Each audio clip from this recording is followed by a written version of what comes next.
Hi friends, welcome to education academy. ఈరోజు వీడియోలో మనం క్లినికల్ బయోకెమిస్ట్రీ అన్న సబ్జెక్ట్లో ఇది క్లాస్ నెంబర్ 1 మొదటి క్లాసు.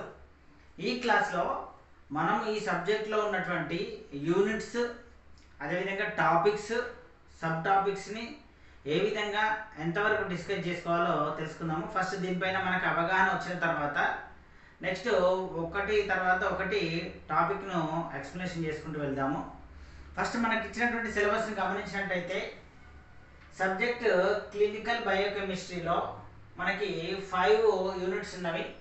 ఇది మీకు గతంలోనే సిలబస్ అనాలిసిస్ క్లాస్లో చెప్పినాను. ఆ 5 units, first unit general topics, ఇందులో 4 టాపిక్లు ఉన్నాయి. సెకండ్ యూనిట్ మెజర్మెంట్స్, ఇందులో 10 టాపిక్స్ ఉన్నవి. థర్డ్ యూనిట్ బయోకెమిస్ట్రీ, ఇందులో 4 టాపిక్స్ ఉన్నాయి. ఫోర్త్ యూనిట్ క్లినికల్ బయోకెమిస్ట్రీ, ఇందులో 13 టాపిక్స్ ఉన్నవి. ఫిఫ్త్ యూనిట్ డెమాన్స్ట్రేషన్ టాపిక్స్, ఇందులో 7 టాపిక్స్ ఉన్నవి. ఇవి 5 యూనిట్స్. ఒక్కొక్క యూనిట్లో ఉన్నటువంటి టాపిక్స్ అందులో మనం ఏం డిస్కస్ చేసుకోవాలి, ఎగ్జామినేషన్ పాయింట్ ఆఫ్ వ్యూలో అది ఎంతవరకు మనకి అవసరం అనేది ఇప్పుడు మనం తెలుసుకుందాము. ఫస్ట్ యూనిట్ అంటే జనరల్ టాపిక్స్, అంటే సాధారణమైనటువంటి విషయాలు, అంటే క్లినికల్ బయోకెమిస్ట్రీకి సంబంధించినటువంటి బేసిక్స్ ఇవి. మొదటి టాపిక్ ఏముందంటే ల్యాబొరేటరీ సర్వీసెస్, అంటే ల్యాబ్ అంటే దానికి సంబంధించిన ప్రాథమిక అంశాలు, దానికి సంబంధించిన సర్వీసెస్ ఏ విధంగా ఉంటాయి. ఇందులో లెవెల్స్ ఆఫ్ ల్యాబొరేటరీస్ ఉన్నాయి. ప్రైమరీ లెవెల్ ఉంటుంది, తర్వాత సెకండరీ లెవెల్ ఉంటుంది, టెర్షియరీ లెవెల్ ఉంటుంది, రెఫరెన్స్ ల్యాబొరేటరీస్. వీటి గురించి మనం చర్చించుకోవాలి. ఇది వెరీ బేసిక్, ఇది మనకు అందరం తెలిసిందే.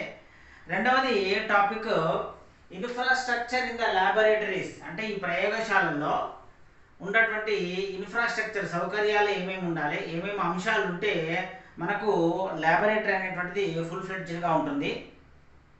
ఏమేమి ఉండాలి, ల్యాబొరేటరీ స్పేస్, అంటే ల్యాబొరేటరీకి వెళ్ళిన తర్వాత ఉండేటువంటి స్పేస్, రిసెప్షన్ ఏరియా ఏ విధంగా ఉండాలి, తర్వాత స్పెసిమెన్ కలెక్షన్ ఎక్కడ జరపాలి, తర్వాత క్వాలిటీ వాటర్ సప్లై ఏ విధంగా ఉంటుంది, పవర్ సప్లై మనం ఎక్కడి నుంచి తీసుకోవాలి, మనం చేసేటువంటి వర్క్ ఏరియా ఎక్కడ ఉంటుంది, స్పెసిమెన్ కానీ శాంపుల్ కానీ స్లైడ్స్ కానీ స్టోరేజ్ ఎక్కడ స్టోరేజ్ చేయాలి, కోల్డ్ స్టోరేజ్ ఏ విధంగా ఉంటుంది, తర్వాత రికార్డ్ రూమ్ ఎక్కడ ఉండాలి, ఫైర్ సేఫ్టీ ఏ విధంగా పాటించాలనేటువంటి టాపిక్స్ ఈ ఇన్ఫ్రాస్ట్రక్చర్లో ఉన్నాయి.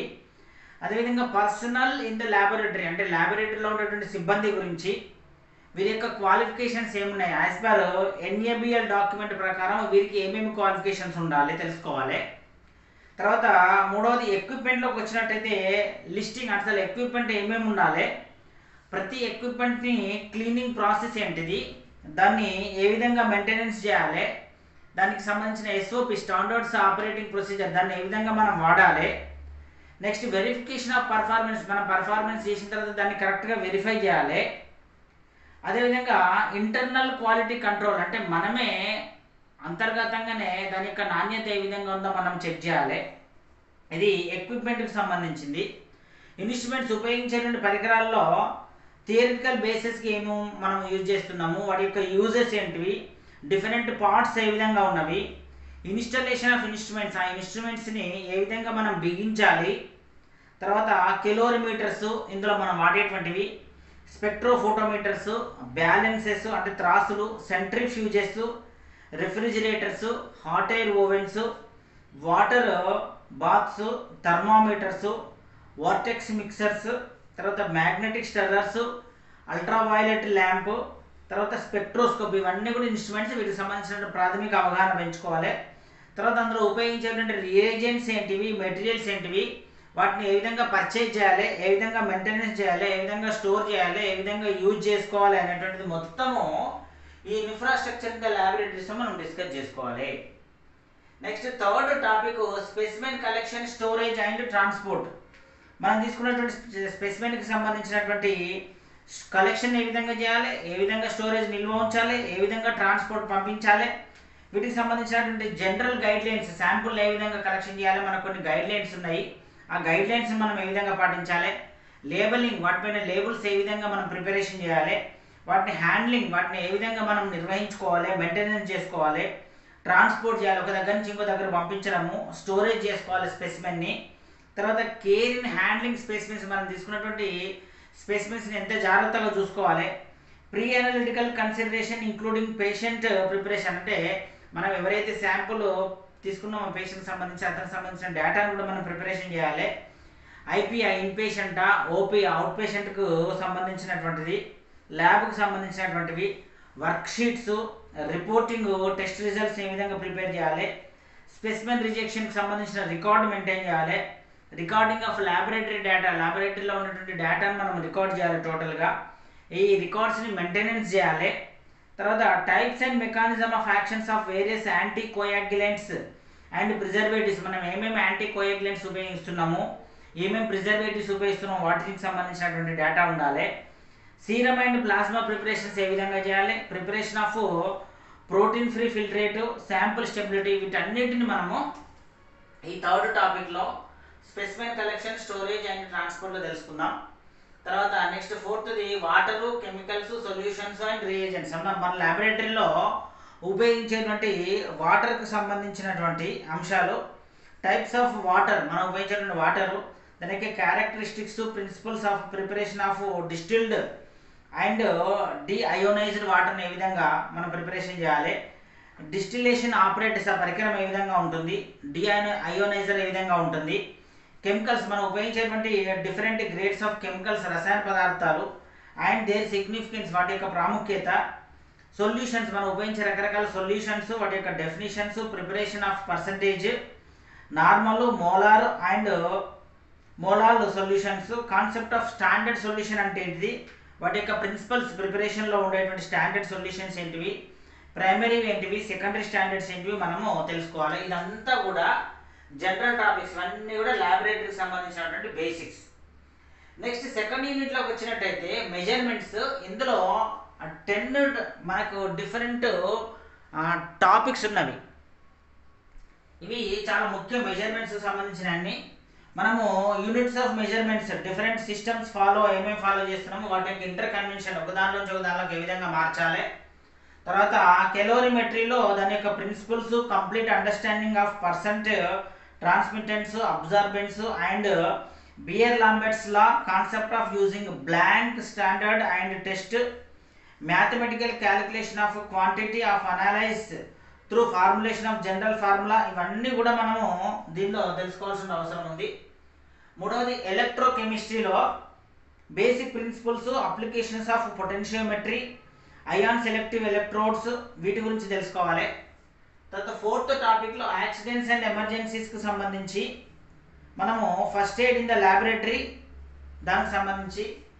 ఐదవది బయో వేస్ట్ మేనేజ్మెంట్, అంటే మనము ఈ ల్యాబొరేటరీలో ఉత్పన్నమైనటువంటి వేస్టేజ్ ఏదైతే ఉంటుందో దాన్ని ఏ విధంగా నిర్వహించాలి.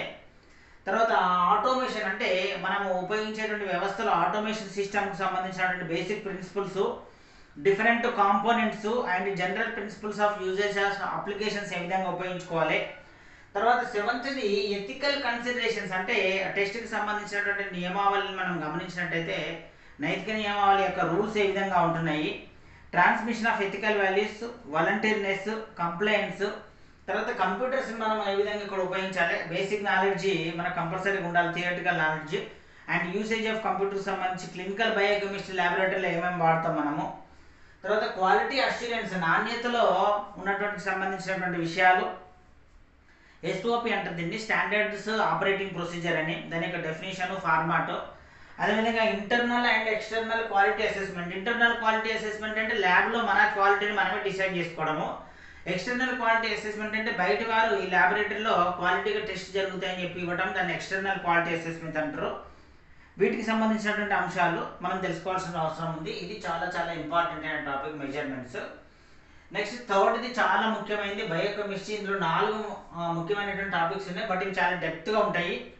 బయోకెమిస్ట్రీలో chemistry of carbohydrates and reaction of glucose, carbohydrate metabolism, glycolysis, citric acid cycle, HMP shunt, oral glucose tolerance test in normal and diabetes mellitus, ketone bodies, ఇవన్నీ కూడా మనకి కార్బోహైడ్రేట్స్లోనే వస్తున్నవి. Next chemistry of lipids and lipoproteins, chemistry and metabolism of proteins, ammonia metabolism, urea cycle, chemistry of nucleic acid, ఇక్కడ ప్రోటీన్స్కి సంబంధించి అంత detail సమాచారం ఉండాలి మన దగ్గర. లిపిడ్స్కి సంబంధించి, న్యూక్లిక్ యాసిడ్కి సంబంధించి ఏమేమి చదువుకోవాల్సినటువంటి DNA, RNA, ATP, GTP, UTP, non protein nitrogen substances, NPN, urea, creatinine, uric acid, digestion and absorption of carbohydrates, lipids, proteins, vitamins, minerals, వీటికి సంబంధించిన పూర్తి సమాచారం మనకు బయోకెమిస్ట్రీకి సంబంధించి తెలియాల్సిన అవసరం ఉంది. చాలా ఇంపార్టెంట్ టాపిక్ ఇది యూనిట్. నెక్స్ట్ ఫోర్త్ది క్లినికల్ బయోకెమిస్ట్రీలో 13 టాపిక్స్ ఉన్నవి. యాసిడ్స్, బేసిస్, సాల్ట్స్ మనం ఏమేమి ఉపయోగిస్తున్నాము, concept of hydrogen, ion concentration, pH అంటే ఏంటి, పిహెచ్ మీటర్ అంటే ఏంటి. తర్వాత సెకండ్ది ప్లాస్మా ప్రోటీన్స్. ప్లాస్మా ప్రోటీన్స్ యొక్క ఫ్రాక్షనేషన్ టెక్నిక్స్, ఇంటర్ప్రిటేషన్ ఏ విధంగా ఉండాలి. బైలిరూబిన్కి సంబంధించినటువంటి outlines of formation and excretion, conjugated and unconjugated bilirubin and its clinical applications, jaundice గురించి. తర్వాత ఫోర్త్ది urine, formation and characteristic of normal urine సంబంధించిన క్యారెక్టరిస్టిక్స్, అబ్నార్మల్ కన్స్టిట్యూయెన్సీ ఏముంటాయి, యూరిన్ అనాలిసిస్ ఏంటిది, interpretation of spot urinary problems, 24 hours urinary proteins, వీటన్నిటి గురించి సమాచారం తెలుసుకోవాలి. తర్వాత రీనల్ క్లియరెన్స్ టెస్ట్, మూత్రపిండాలకు సంబంధించినటువంటిది. మనకి దీంట్లో మనకు renal creatine tests, total proteins, AG ratio, blood urea, వీటన్నిటిని తెలుసుకోవాల్సిన అవసరం ఉంటుంది. తర్వాత బాడీ ఫ్లూయిడ్స్ సంబంధించి outlines of formation, composition and analysis of body fluids like cerebrospinal fluid, CSF అంటాము. తర్వాత మనకి pleural fluid, peritoneal fluid and interpretation of the results. ఈ యొక్క రిజల్ట్స్ని మనము ఇంటర్ప్రిట్ కూడా చేయగలగాలి. తర్వాత ఏడవది గ్లూకోజ్ టాలరెన్స్ టెస్ట్. ఇది ముఖ్యమైనటువంటిది. Concept of tolerance test. అసలు టాలరెన్స్ టెస్ట్ అంటే ఏంటివి, మనకి దీనికి సంబంధించినటువంటి definition, patient preparation, performance, reporting and interpretation of GTT ఇవన్నీ తెలిసి ఉండాలి. తర్వాత ఎనిమిదవది బ్లడ్ కోయాగులేషన్, రక్తానికి గడ్డగడ్డ ఘనీభవానికి సంబంధించినటువంటిది. ఇందులో బేసిక్ నాలెడ్జ్ ఉండాలి. Principles of estimation of plasma fibrinogen, prothrombin time, APTT, వీటన్నిటిని తెలుసుకోవాలి. నెక్స్ట్ 9వది లిపిడ్స్ అండ్ లిపోప్రోటీన్స్కి సంబంధించి ట్రైగ్లిజరైడ్స్ అంటే ఏంటిది, cholesterol, phospholipids, serum lipoprotein, patterns in health and disease, వీటిని మనం అబ్జర్వ్ చేసుకోవాలి. నెక్స్ట్ 10వది enzymes and iso enzymes, LDH, CPK, GGT, SGOT, SGPT, వీటి గురించి తెలుసుకోవాలి. తర్వాత నెక్స్ట్ 11వ topic hormones, analysis of 17 ketone steroids and VMA. నెక్స్ట్ 12th టాపిక్ ఇనార్గాన్సియాన్స్. ఇందులో మనం కాన్సెప్ట్ ఏంటిది, బైకార్బోనేట్స్ అంటే ఏంటివి, ఫాస్ఫేట్స్, కాల్షియము, సోడియము, పొటాషియం, వీటి గురించి తెలుసుకోవాలి. తర్వాత 13th టాపిక్ బ్లడ్ గ్యాసెస్కి సంబంధించినటువంటి అనాలిసిస్, బైకార్బోనేట్ బఫరింగ్ సిస్టమ్. తర్వాత Henderson Hasselbalch reaction, blood pH, PO2, PCO2, HCO3 minus calculation, nomograms, వీటన్నిటిపైనటువంటి పరిపూర్ణమైనటువంటి అవగాహన ఉండాలి. చాలా చాలా ముఖ్యమైనది ఇది క్లినికల్ బయోకెమిస్ట్రీ కూడా. తర్వాత లాస్ట్ యూనిట్, ఇందులో యూనిట్ 5 డెమాన్స్ట్రేషన్ టాపిక్స్. ఇందులో 7 టాపిక్స్ మనకు ఉన్నాయి సిలబస్లో. ఒకటి లివర్ ఫంక్షన్ టెస్ట్, లివర్ గురించి. రెండోది గ్యాస్ట్రిక్ అనాలిసిస్. మూడవది రీనల్ ఫంక్షన్ టెస్ట్స్. నాలుగవది రేడియో ఐసోటోపిక్ టెక్నిక్స్ గురించి. తర్వాత 5వది క్యాలిక్యులే ఫార్మేషన్ అండ్ అనాలిసిస్, మూత్రపిండాల్లో ఏర్పడే రాళ్ళ గురించి. థైరాయిడ్ ఫంక్షన్ టెస్ట్లు. తర్వాత ఎలక్ట్రోఫోరసిస్. ఇది 7 టాపిక్స్. ఈ విధంగా మనం గమనించినట్లయితే 5 యూనిట్లలో 4 + 10 14 + 4 18 + 13 31 + 7 38, అంటే 38 టాపిక్స్ ఉన్నాయి. యూనిట్స్ 5 యూనిట్స్ ఉన్నాయి. అదేవిధంగా టాపిక్స్ 38 టాపిక్స్ ఉన్నవి. అది కంప్లీట్ చేసుకున్నప్పుడు మనం క్లినికల్ బయోకెమిస్ట్రీకి సంబంధించినటువంటి పరిపూర్ణమైనటువంటి జ్ఞానం ఉన్నట్టు. మనకి ఎగ్జామినేషన్స్లో మనం గమనించినట్టయితే ప్రతి సబ్జెక్ట్కి ఈక్వల్ ప్రయారిటీ ఇస్తారు. ఇది ఇంపార్టెంట్, ఇది అన్ఇంపార్టెంట్ అని ఏమీ ఉండదు. మనం ప్రీవియస్ క్వశ్చన్స్లో సందర్భాన్ని బట్టి క్వశ్చన్ ఇవ్వచ్చు, క్వశ్చన్ ఇవ్వకపోవచ్చు. ఒక టాపిక్ నుంచి ప్రశ్న రావచ్చు, ఇంకొక టాపిక్ నుంచి ప్రశ్న రాకపోవచ్చు. కానీ సబ్జెక్ట్ మొత్తం ఇంటర్లింక్ ఉంటుంది కాబట్టి ఈచ్ అండ్ ఎవ్రీ టాపిక్ని మనము డీటెయిల్గా తెలుసుకోవాల్సిన ఆవశ్యకత ఉంది. క్లాస్ జాగ్రత్తగా 100% వినాలి. విని అర్థం చేసుకున్నాన్ని షార్ట్గా నోట్స్ రాసుకోవాలి. మళ్ళీ ప్రతి టాపిక్కి సంబంధించి మేము నోట్స్ రూపంలో మళ్ళీ మీకు ప్రొవైడ్ చేయడం జరుగుతుంది యాప్లో, ఈబుక్ ఫార్మాట్లో, టెక్స్ట్ ఫార్మాట్లో. దీన్ని కూడా డీటెయిల్గా చదువుకొని అందులో ఇంపార్టెంట్ పాయింట్స్ మళ్ళీ నోట్ చేసుకొని జ్ఞాపకం చేసుకోవాలి. తర్వాత దీనికి సంబంధించినటువంటి టెస్ట్స్ కూడా మనం పెట్టడం జరుగుతుంది. ఈచ్ టాపిక్కి సంబంధించి టెస్ట్లు అన్నీ, ఆ టెస్టులు కూడా 1-2 సార్లు రాయటం వల్ల ఎక్కువ జ్ఞాపకం ఉంటుంది. రాయటం వల్ల, టెస్ట్ రాయటం వల్ల, మనము నోట్స్ కూడా రాయటం వల్ల ఎక్కువ జ్ఞాపకం ఉంటుంది. ఈ విధంగా సబ్జెక్ట్ మనం డెప్త్గా డెవలప్ చేసుకోవాలి. తరచూ రివైజ్ చేయాలి నోట్స్ను, తరచూ టెస్టులు రాయాలి. ఆ విధంగా చేసినట్టయితే మనకు తప్పనిసరిగా ఎగ్జామినేషన్ వరకు టాపిక్స్ అన్నీ కూడా గుర్తుంటాయి. ఎగ్జామినేషన్స్లోకి మనం వెళ్ళగానే ప్రశ్న చదవగానే ఆన్సర్ వెంటనే గుర్తుకొస్తుంది. అప్పుడు మాత్రమే మనము ఇలాంటి కాంపిటేటివ్ ఎగ్జామినేషన్స్లో విజయం సాధించడానికి అవకాశం అనేటువంటిది ఉంటుంది. సో ఇది ఫస్ట్ క్లాసు క్లినికల్ బయోకెమిస్ట్రీలో. నెక్స్ట్ మనం క్లాసెస్లో యూనిట్ వైజ్గా ప్రతి యూనిట్, ఆ యూనిట్లో ఉన్నటువంటి టాపిక్స్ అన్నీ కూడా డీటెయిల్గా చెప్పుకుంటూ వెళ్దాము. ఇక్కడికి ఈ టాపిక్స్ని నోట్ చేసుకోండి.